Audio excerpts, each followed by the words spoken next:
इस समय शाम के 5:30 बज गए हैं और मैं अपने काम निपटा के घर आया हूँ। पहले मैं आपको ये बता दूँ कि मैं जो ये कहानी सुना रहा हूँ, ये उस वक्त की है जब मैं आर्मी की सर्विस में था, मिलिट्री की सर्विस में। उस टाइम हम अरुणाचल प्रदेश में थे। मैं प्लाटून कमांडर था और आए दिन चीनी सैनिकों के साथ हम कुछ न कुछ गोलियों का लेन देन करते रहते थे। कभी कभी हमारी निहत्थे लड़ाई भी होती थी, हाथापाई होती थी। वो लोग जो थे चुंदी चुंदी आंखों से हमें देखते थे और आके ये कहते थे कि ये हमारा एरिया है।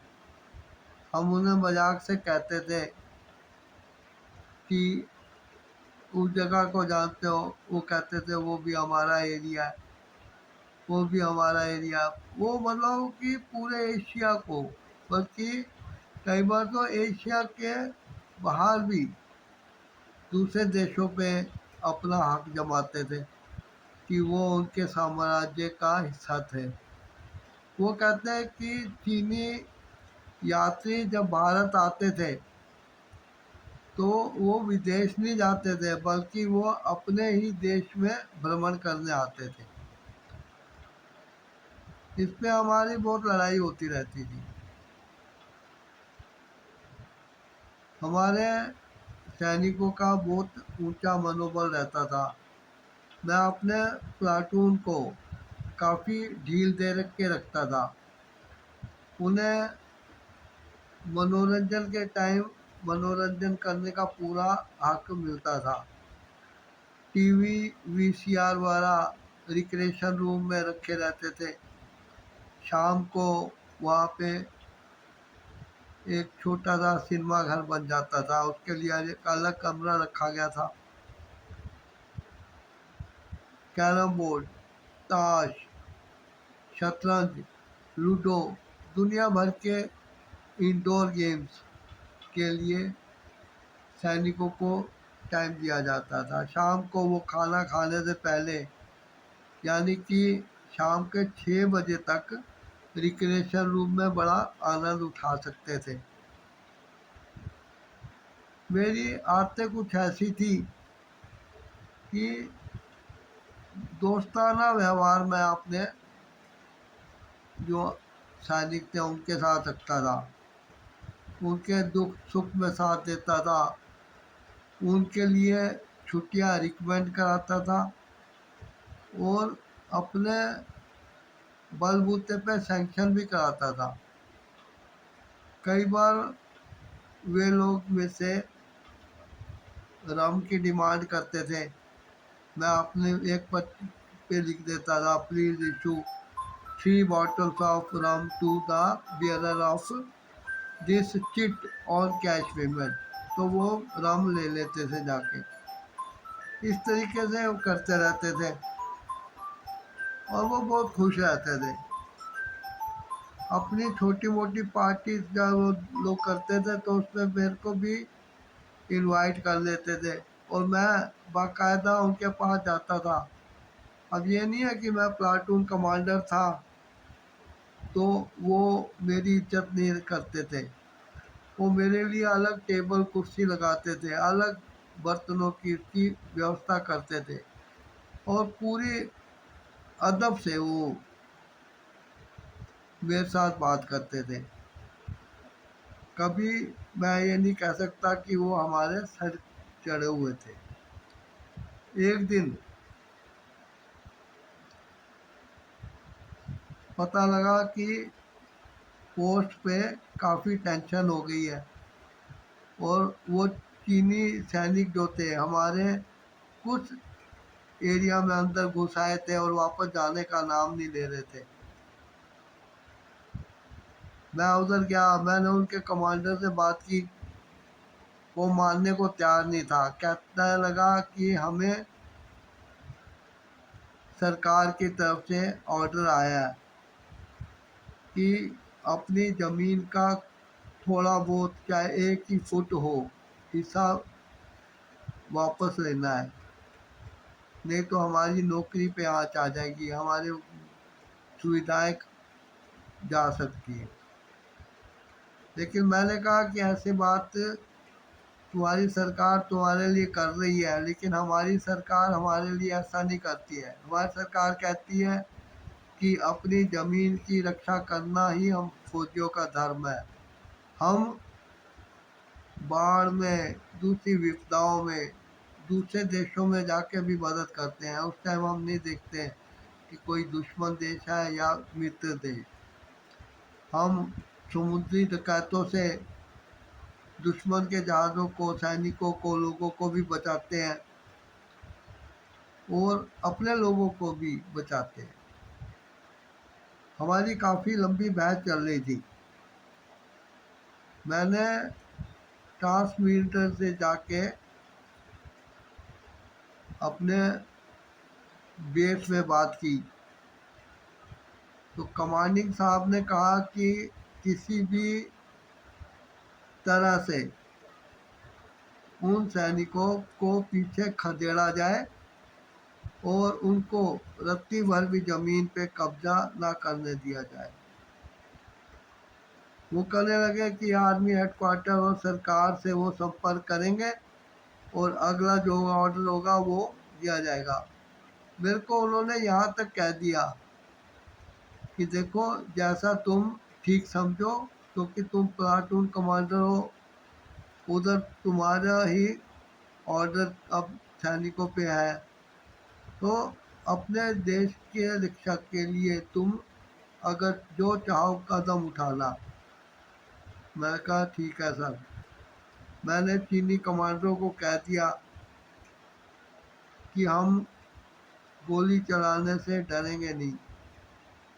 हमने रॉकेट लॉन्चर भी आगे लगा के रख दिए और AK-47 SLR जो self loading rifle carbine chain gun AK-47 के साथ ये सारे लेके एमुनिशन के बक्से रख दिए और मैंने अपने सैनिकों कहा कि मैगजीन लोड करके तैयार हो जाओ। उन चीनी सैनिकों ने भी हमारा मुकाबला करने के लिए लोडेड राइफल वगैरह उठा ली और वो चीनी भाषा में कुछ चिल्लाने लगे। दो एक ने तो पंजाबी में गाना भी गाया और हमें देख के हंसे। मुझे इस बात की चिंता नहीं थी कि मैं गोली चलाने का ऑर्डर दूं तो कितने लोग वहाँ के, कितने यहाँ के शहीद होंगे, क्योंकि अपने देश की रक्षा करना हर सैनिक का धर्म है। अगर हम लोगों का सैनिक होते हुए धर्म है तो दुश्मन देश के सैनिक भी तो उसी नियम का पालन करते हैं। तो मैं नहीं चाहता था कि फालतू का खून खराबा हो, लेकिन तभी उस कमांडर ने एकदम लाइंग पोजीशन चिल्ला के कहा इंग्लिश में। उसके चीनी सैनिक जो छोटे छोटे ठिगने से थे फट से ज़मीन पर लेट गए और उन्होंने राइफल कंधे से सटा के निशाना ले लिया। इस पर मुझे भी ऐसा ही करना पड़ा, लेकिन मैंने अपनी ड्रेस में लगा एक कैमरा, हिडन कैमरा जो था वो ऑन कर लिया था, ताकि यदि UNO वाले चीन के साथ दूसरे दुश्मन देश या अमेरिका या दूसरे जो हम पे कोई ऑब्जेक्शन करे तो वो वीडियो में दिखा सकूं। मैंने भी अपने सैनिकों को पोजीशन लेने के लिए कहा और चीनी कमांडर ने फायर का ऑर्डर दे दिया। दोनों तरफ से गोलियां चलने लगी और मैं हैरान था कि दोनों तरफ से कुछ सैनिक लुढ़क के इधर उधर गिर रहे थे। मैंने उनको आगे बढ़ने का आदेश दिया, वो खड़े हो गए और कतार में आगे बढ़े। चीनी सैनिक भी बढ़े। तभी तक खूब गोलियां चलती रही। गोलियां चलते चलते काफी टाइम हो गया। सैनिकों का जो था, ये समझिए कि नामो निशान, सिर्फ बॉडीज पड़ी थी। मैंने उसी टाइम एक गाड़ी मंगवाई और मैंने कहा जो हॉस्पिटल ले जाए जा सकते हैं उनको हॉस्पिटल ले चलो। मेरे एक सैनिक ने कहा कि सर, एक चीनी सैनिक को बुरी तरह गोलियां लगी हैं और वो अभी जिंदा है। मैंने कहा ठीक है, उसको भी अपने साथ ले चलो, इलाज के बाद उससे पूछताछ कर सकेंगे। अब हॉस्पिटल में इलाज चलता रहा। वो सैनिक जो था एक जैसे कोमा में चले गया हो। 15 दिन से उसको होश नहीं आया था। एक दिन उसे होश आया तो मुझे सूचना मिली, मैंने अपने सीनियर ऑफिसर्स को भी बताया। वे लोग आ गए। उन्होंने देखा उस सैनिक ने, जो चीनी सैनिक था, उसने एकदम कहा, पटेल साहब जय हिंद। हम बड़े हैरान हुए कि यह चीनी सैनिक कि जय हिंद कर रहा है, वो पटेल साहब का नाम ले रहा है। उसने बोलना शुरू किया, फलाना कहाँ है, वो कहाँ है, ये कहाँ है, और लड़ाई में क्या रिजल्ट रहा, ये तक उसने पूछा। उसने ये भी पूछा कि वो लाल सेना वाले, पीएलए वाले वापस चले गए या उन्होंने हमारा कोई नुकसान किया है। उसकी बातें सुन के हम बड़े हैरान थे। मैंने फटाफट कमांडिंग ऑफिसर को बेस में फ़ोन किया। मैंने कहा सर ऐसे ऐसे हो गया। वे लोग भी आए। अब इलाज चलता रहा उस सैनिक का। वो ठीक हो गया। ठीक हो गया तो वो एक एक को पहचान रहा था, इधर उधर घूम रहा था। हमने दिल्ली को सूचित कर दिया था। इंक्वायरी कमेटी बैठी, यानी कि इंक्वायरी होने लगी। उस सैनिक को पूछा गया तो उसने अपना नाम बताया। नाम उसने बताया, मेरा नाम खुदा बख्श है, मैं इस प्लाटून का हूँ, मेरा आर्मी नंबर ये है, मेरा गांव ये है, मेरी बीवी का नाम ये है, माँ बाप का नाम ये क्या है। दुनिया भर की बातें उसने बतानी शुरू कर दी। हम बड़े हैरान। इस पर हमने चीनी दूतावास से भी संपर्क किया। वहाँ के लोग डेलीगेशन के रूप में आए। उन्होंने आके उस सैनिक को देखा। उसके कपड़ों में, ड्रेस में जो आइडेंटिटी कार्ड वाला सब मिले थे वो दिया। तो वो कहने लगा मैं इसको नहीं पहचानता। हम बड़े हैरान हो गए और ये बात जो थी बहुत दूर तक गई और सिक्योरिटी मैटर के कारण मैं इस चीज़ को पूरा खुलासा नहीं कर सकता क्या क्या हुआ, क्या बात हुई।